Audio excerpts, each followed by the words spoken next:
Hello, and welcome to the Christmas Cheer YouTube hop at Sweet November Stamps. We are celebrating our Christmas clear release that just hit the stores yesterday. And as always, we like to celebrate big with a couple of fun release giveaways. And one of those has already started yesterday over on Instagram.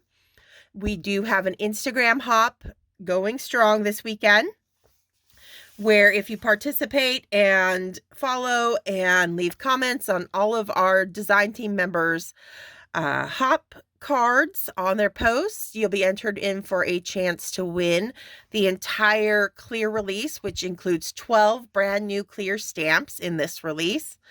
And then today we are starting up our YouTube hop. And so if you hop along, subscribe to each of the channels participating, like their video, and leave a comment between now, Sunday, October 20th, and Thursday, October 24th at midnight Eastern, then you will be entered in for a chance to win the entire release as well. So between Instagram and here on YouTube, there are 2 chances to win big, plus just plenty of opportunity to be inspired by all of the amazing and holiday just amazing cards that the gals have been making. I have been blown away by all of the examples that they've been sharing using the new stamps. And I think you'll be just as inspired as I am. So for the video here on the Sweet November Stamps channel today, we are going to be focusing on actually stamping and masking a scene together. I will, color it up at the end, but that part we're just going to speed color through. Lay some music over there and relax. But the main gist of the video here today is going to be using our brand new Christmas Choir clear stamp set. It's a big 6x8 stamp set, and we've got 8 little Christmas choir singers, and then all the parts and pieces to put together the scene for them. You've got the riser that they can be standing on. You've got the hanging curtain that can be stamped on either side of the stage, and then you've got the curtain up top, as well as a sentiment that says, "Have yourself a merry little Christmas." And so we're gonna go big. We are going to be using all 8 of our choir kids on our scene that we're going to be stamping up today.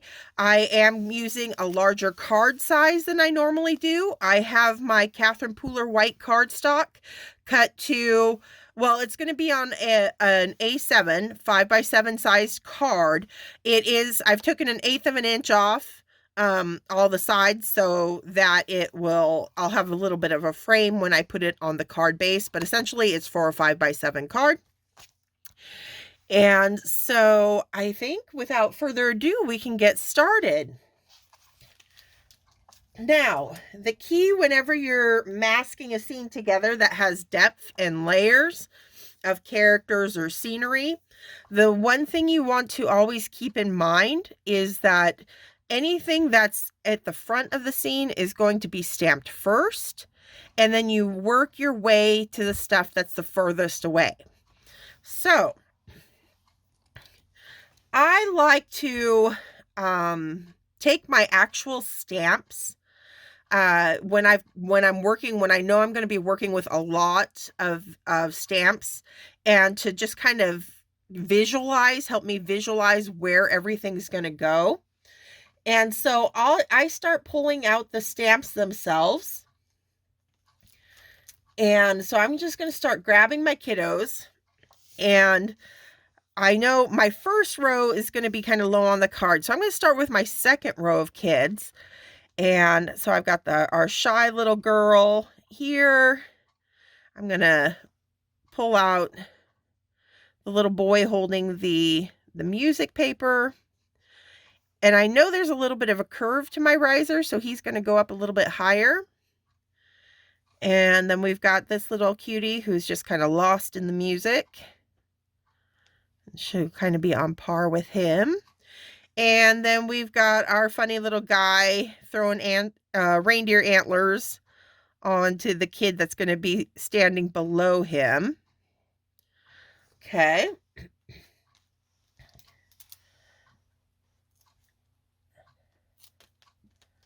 Next, so here's that riser that I know these guys are going to be standing on top, or, on the top step of. And I'm just making sure, this helps me make sure that they're going to be where I need them. I've got the amount of space on either side of the card that I want. And so now I can kind of place them on that riser.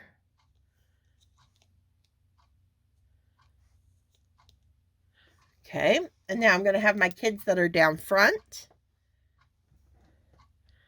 We've got this little boy holding his ears. Let's see where, well, I'll just lay him down. We'll probably end up moving him. And we've got our little girl who's just singing her heart out.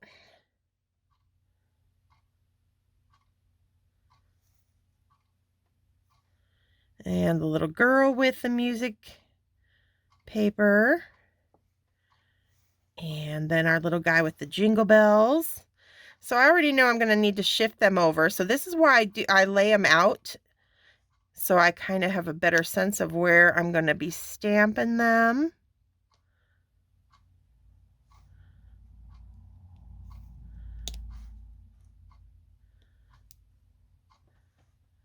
All right, so that looks pretty good for our first row.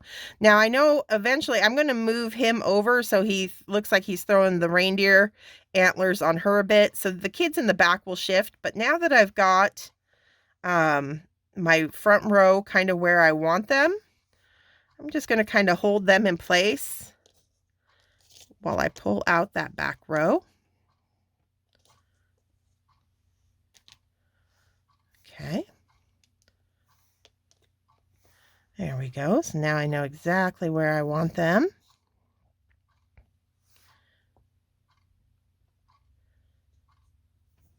Okay, I've got my paper in place. It's held down by, I'm working on my Misty here.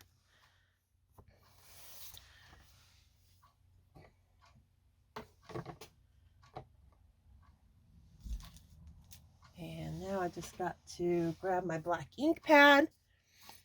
I use the Memento Tuxedo Black when I'm stamping for coloring.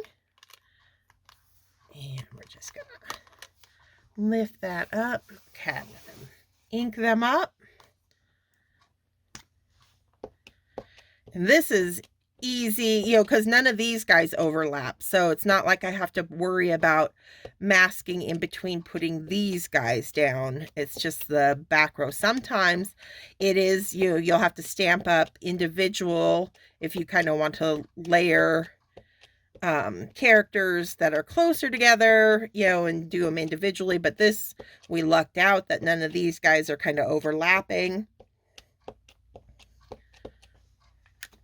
And I'll probably have to stamp it twice just because my ink pad isn't the juiciest. Let me grab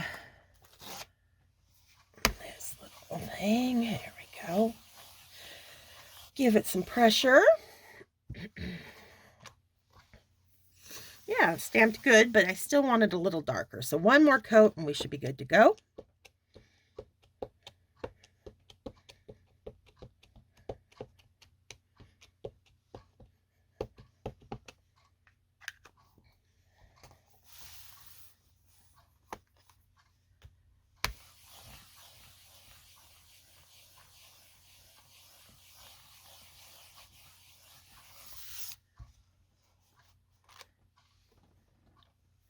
Awesome. Okay.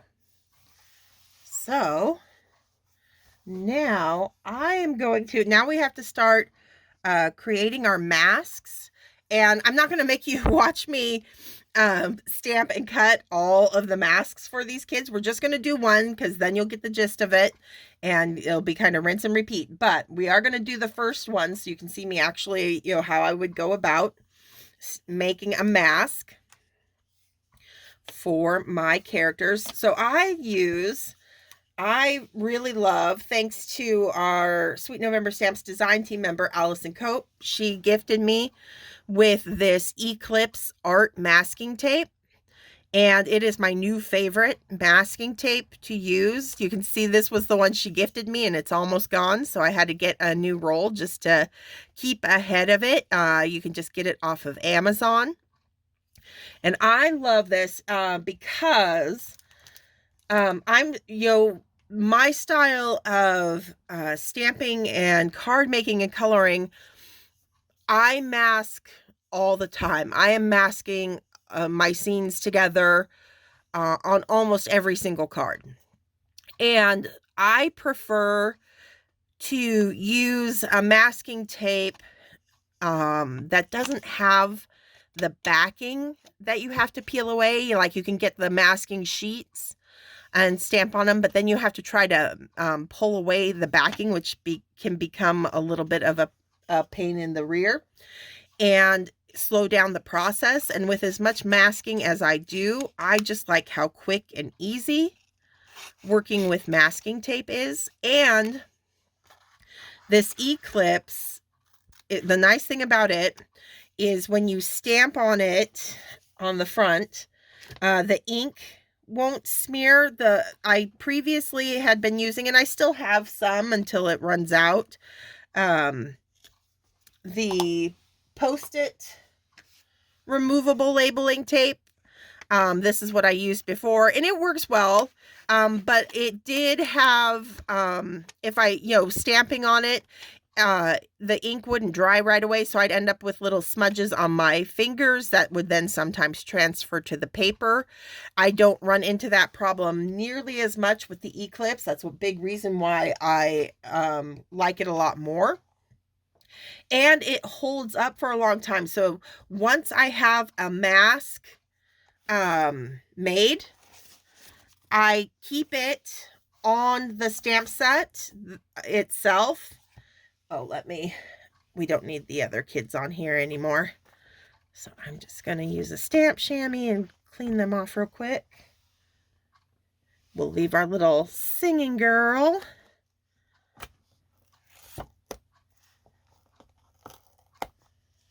Okay.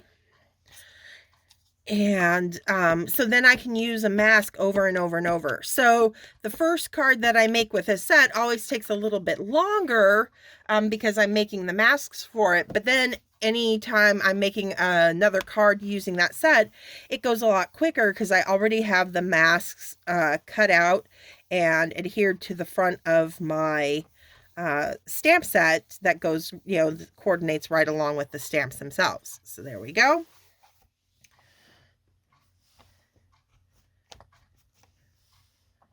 So by taking the time to make the masks, you're just kind of investing in future uses of that same stamp set.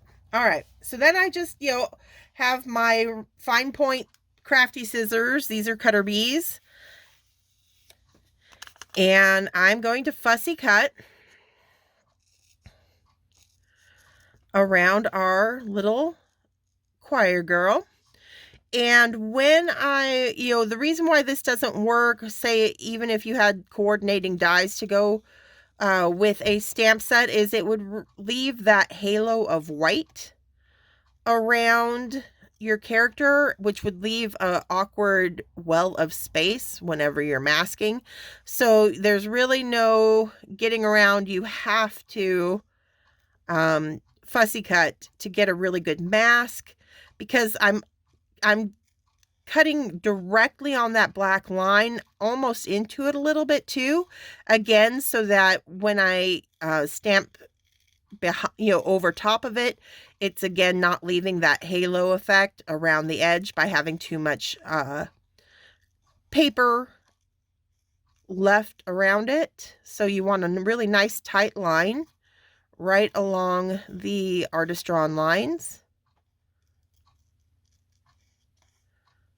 And if you haven't fussy cut a lot, you'll notice that I am moving the paper rather than the scissors most of the time. It's the scissors pretty much stay stationary, and it's the paper that I'm turning as I cut. Get rid of that extra paper there.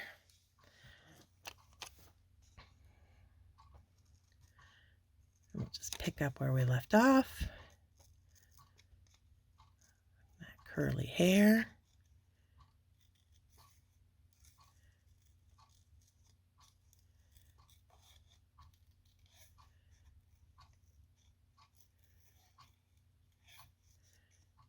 Just going around each curve.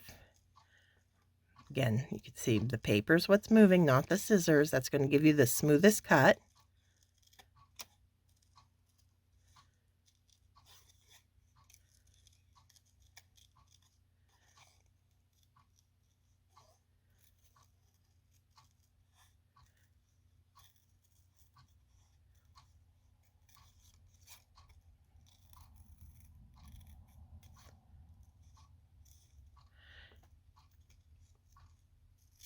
Get rid of that excess paper, just makes it easier if you're not fighting with it dangling behind you. We're almost there.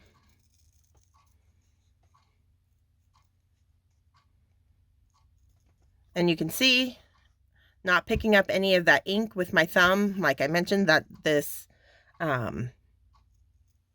the Eclipse paper is just really great. It's not going to smear on you, so you don't have to worry about getting thumbprints on your project. All right, so we've got her all cut out. We've got our little mask created. And we're going to line that right up, right over top of her. There we go. And then you would repeat the process with all of these kiddos that are down front here. I've already taken the time to create masks for them. So to speed up the process, I'm just going to start laying those on. But it'd be, just kind of rinse and repeat, where I, would have stamped them onto the masking paper and cut them out.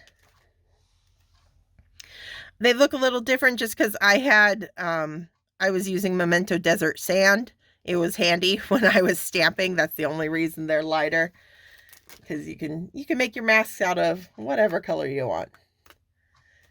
It was also a trick if you are working with a masking paper that has a tendency to not dry very quickly, like that Post-it one that I was talking about. I would use a lighter ink like this often. That way, it wouldn't be black ink that was getting on my fingers, so it wouldn't, if I had little accidents, it wouldn't be as noticeable. Okay, so we've got our masks in place. It's time to put our back row of kiddos down. So I'm just going to pull them back out. And I mentioned as we were kind of laying it out that some of them are going to get a little bit, moved around just a little bit based off of our kids down front. And so that's what we're going to do now. We're just going to kind of find where we want our kiddos. I'm going to lay down our riser they're going to be standing on in the back.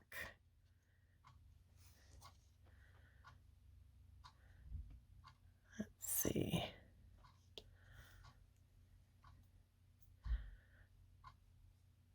I'm just trying to get it so they're not just floating heads that we see little parts of their body. We're not going to see everything. That's okay. You'll still know that they're little kids back there. But he's the big one because I want him to really look like he's throwing those hands behind our little girl there. So I'm going to lift our riser up just a little bit. I'm going to have it a little bit further behind them so that we see these kids better. There we go. And then we got our shy little girl on the end here. This little guy, we're not going to see much of him. Just that big hair down front is going to cover up a lot just to make room for our little gal here.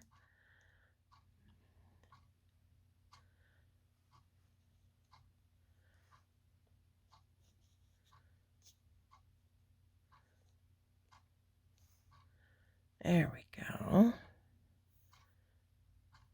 All right, so that's looking pretty good. I like our placement. Maybe throw her a little closer here. Get him.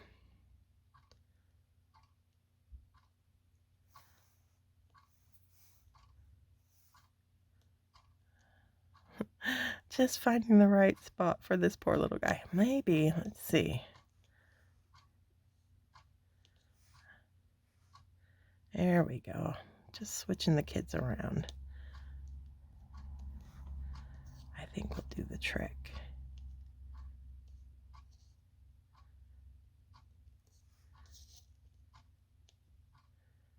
Yeah, I'm liking that. Okay, so they look pretty good. I'm going to kind of hold them in place while I remove the riser.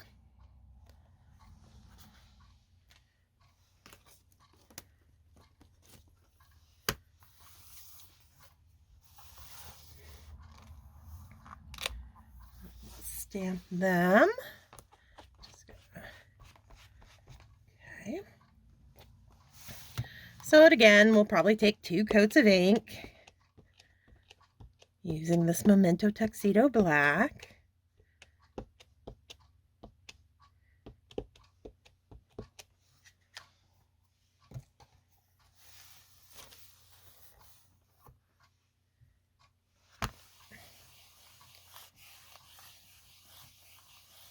Give it a good pressure. So you can see how we, when you are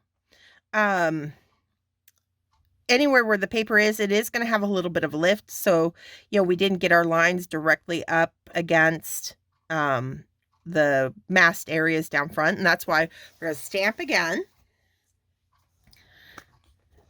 And that's why if I didn't have a Misty, the masking the way as much as I do would, not be possible. It just makes building scenes so much easier because you don't have to worry about trying to realign your stamp because everything's staying put and in place so that you can do these multiple ink applications if you need to. Now, I'm also knowing where I like to come in with my fingers and just right around where the masks are, give it a little added pressure to make sure that those lines get up as close to those masks as possible. Okay, let's see how we did. Ah, looking much better there, much better. Okay. So we got our second row of little kiddos on there.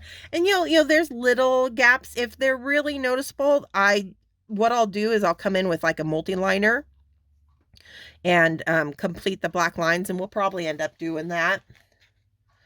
Now, you wouldn't necessarily have to mask that second row of kids or your last row, whatever's furthest in the distance off. I am going to mask them off because we do have a little bit of the stage scenery to put on, which wouldn't really affect them, but I do plan to use the Copic airbrush system to start my background, and so I might as well have them all masked off so that I can do that quick and easy. So again, I just earlier stamped out my masks for each kid. And I'm just putting them on all of our little characters.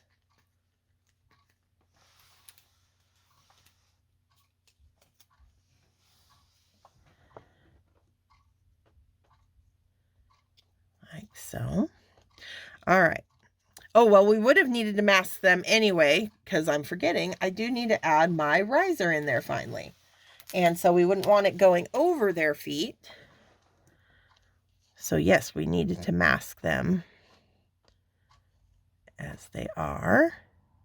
So I'm just going to line that back up so it looks like they're standing on the top of it. It's looking good.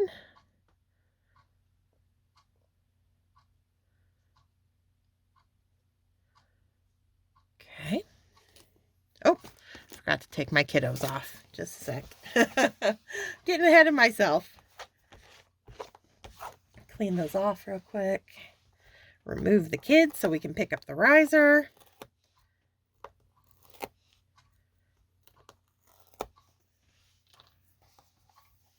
And we're ready.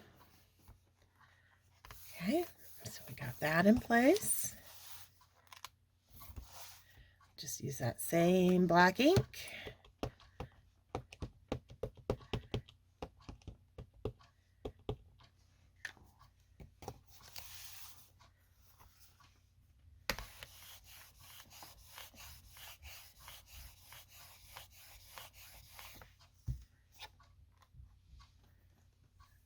Oh, that looks really good.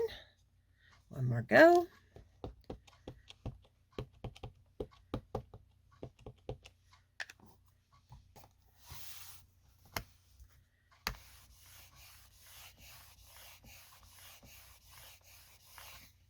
Okay.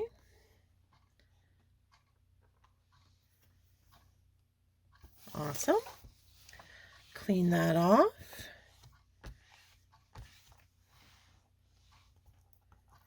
Now, I also made a mask. I don't know, well, for our airbrushing, we would need it. It might come in handy as we put the rest of the scene in there. I'm not 100% sure, but get it on there. So we've got our mask for our riser on next. And now we are going to create the curtain for the stage that we're setting. So I'm going to move this little piece up here, and we are going to stamp the top of the curtain.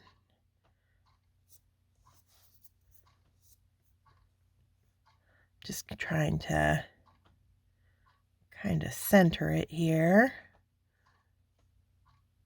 over our kiddos. And I'm going to have it kind of run across the top of that card front. Looks like I got a little kitty hair there. Okay, that looks pretty good.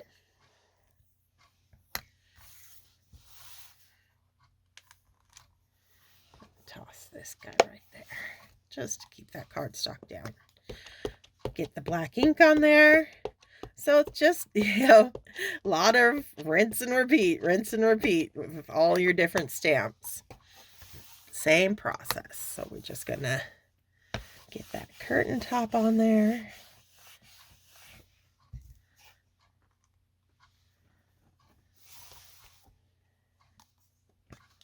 Did pretty good lining it up with the top. Not too shabby.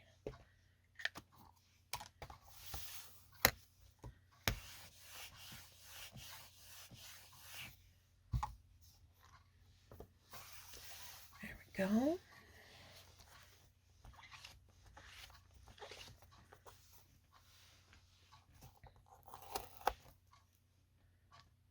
Okay, we've got a mask for that we'll put on next.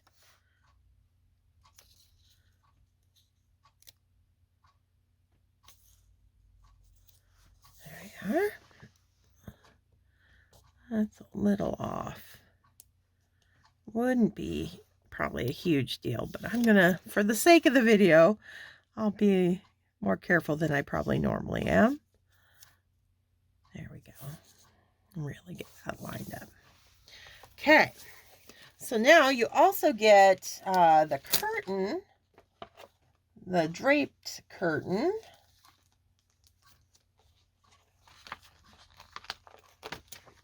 that we're going to add to either side in our set. So let's start over here. And let's see, I think we're going to have it end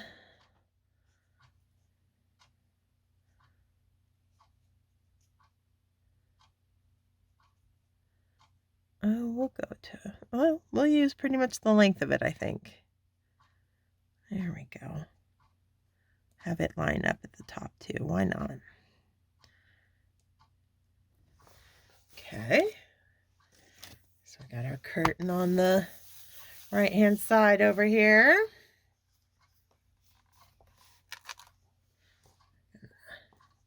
Switch these around.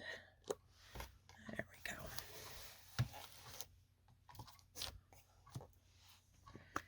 Ink this up.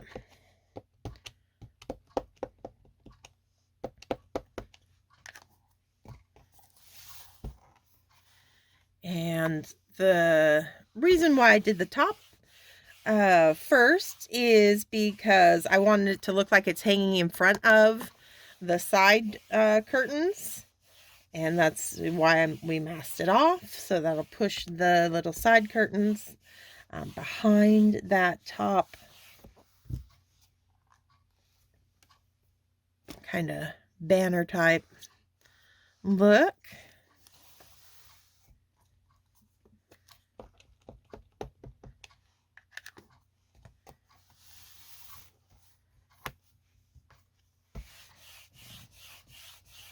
There we go. Perfect. Clean it off and then move it over to the other side.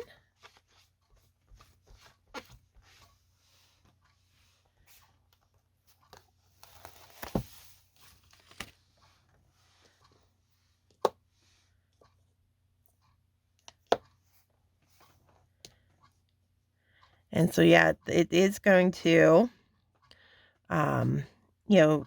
be good that we have the mask on both the riser and the kids, even if I wasn't going to be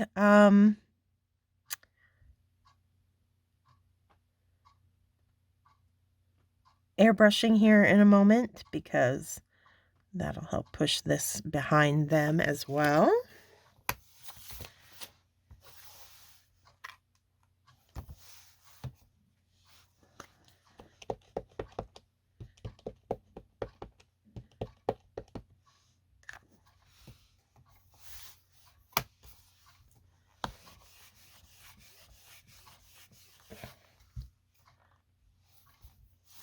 One more coat of ink.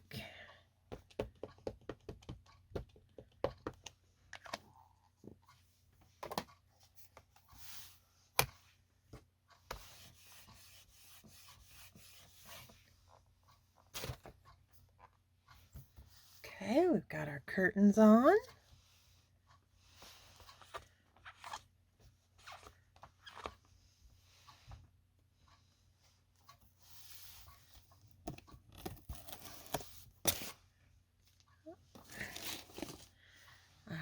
So I've got masks made for the curtains as well.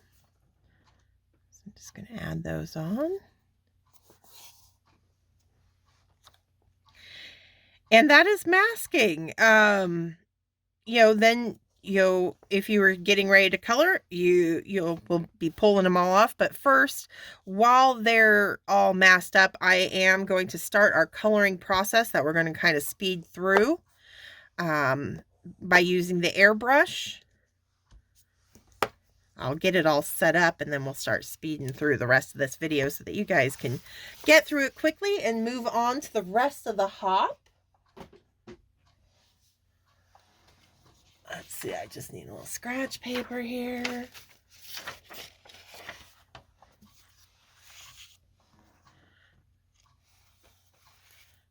And I also want to define this stage. So this is where I use my older Post-it tape whenever I need like a strong line. And I'm just going to decide how far I want the stage to go up behind them. And I think I'm actually going to do it to the back of that riser there. So I'm just going to block off wherever I want the wood stage to be. And then I'll be ready to color.